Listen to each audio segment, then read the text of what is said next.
उत्पन्ना एकादशी व्रत कथा।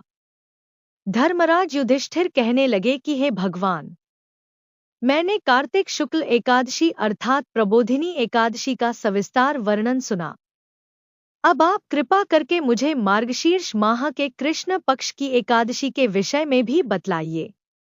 इस एकादशी का क्या नाम है तथा इसके व्रत का क्या विधान है? इसकी विधि क्या है? इसका व्रत करने से किस फल की प्राप्ति होती है? कृपया यह सब विधान पूर्वक कहिए। भगवान श्री कृष्ण बोले, मार्गशीर्ष माह के कृष्ण पक्ष में आने वाली इस एकादशी को उत्पन्ना एकादशी कहा जाता है।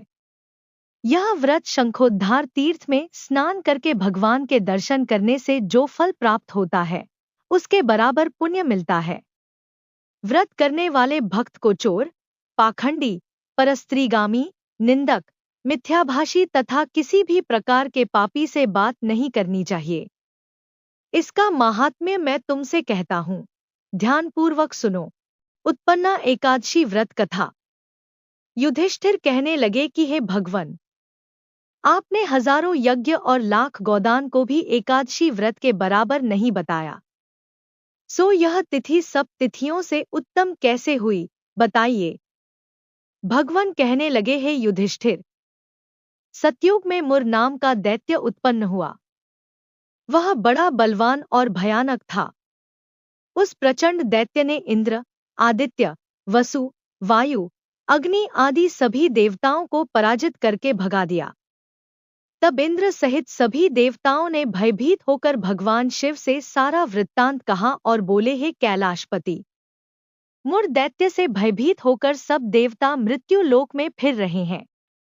तब भगवान शिव ने कहा, हे देवताओं, तीनों लोकों के स्वामी, भक्तों के दो खोण का नाश करने वाले भगवान विष्णु की शरण में जाओ।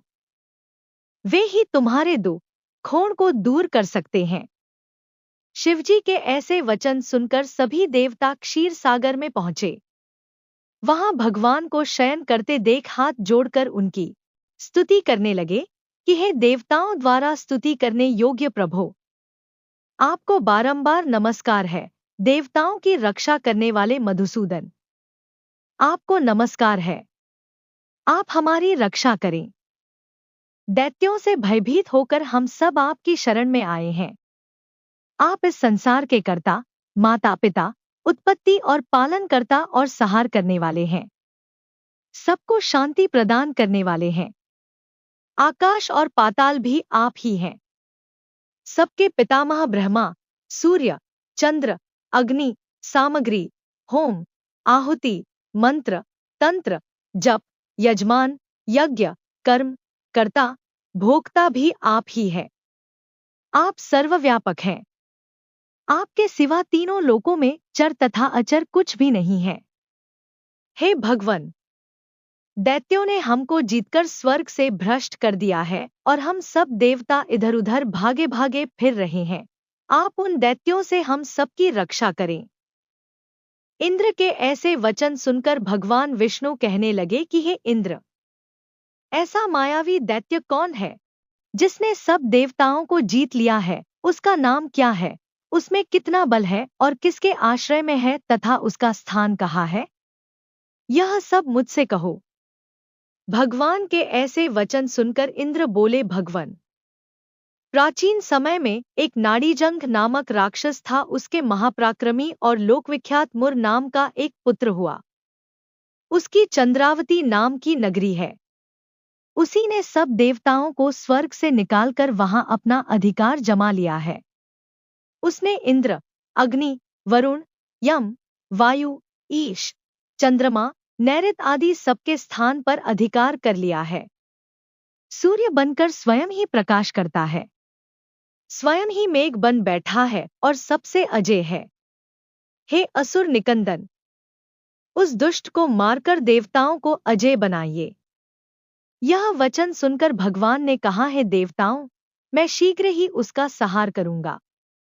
तुम चंद्रावती नगरी जाओ। इस प्रकार कहकर भगवान सहित सभी देवताओं ने चंद्रावती नगरी की ओर प्रस्थान किया। उस समय जब दैत्य मुर सेना सहित युद्ध भूमि में गरज रहा था, उसकी भयानक गर्जना सुनकर सभी देवता भय के मारे चारों दिशाओं में भागने लगे। जब स्वयं भगवान रणभूमि में आए तो दैत्य उन पर भी अस्त्र शस्त्र आयुध लेकर दौड़े। भगवान ने उन्हें सर्प के समान अपने बाणों से बींध डाला। बहुत से दैत्य मारे गए, केवल मुर बचा रहा। वह अविचल भाव से भगवान के साथ युद्ध करता रहा। भगवान जो भी तीक्ष्ण बाण चलाते वह उसके लिए पुष्प सिद्ध होता। उसका शरीर छिन्न भिन्न हो गया, किंतु वह लगातार युद्ध करता रहा। दोनों के बीच मल्लयुद्ध भी हुआ। 10,000 वर्ष तक उनका युद्ध चलता रहा, किंतु मुर नहीं हारा। थककर भगवान बद्रिकाश्रम चले गए। वहां हेमवती नामक सुंदर गुफा थी। उसमें विश्राम करने के लिए भगवान उसके अंदर प्रवेश कर गए। यह गुफा 12 योजन लंबी थी और उसका एक ही द्वार था। विष्णु भगवान वहां योगनिद्रा की गोद में सो गए। मुर भी पीछे पीछे आ गया और भगवान को सोया देखकर मारने को उद्यत हुआ। तभी भगवान के शरीर से उज्ज्वल कांतिमय रूप वाली देवी प्रकट हुई। देवी ने राक्षस मुर को ललकारा, युद्ध किया और उसे तत्काल मौत के घाट उतार दिया। श्री हरि जब योगनिद्रा की गोद से उठे तो सब बातों को जानकर उस देवी से कहा कि आपका जन्म एकादशी के दिन हुआ है, अतः आप उत्पन्ना एकादशी के नाम से पूजित होंगी। आपके भक्त वही होंगे जो मेरे भक्त हैं। जय श्री हरि।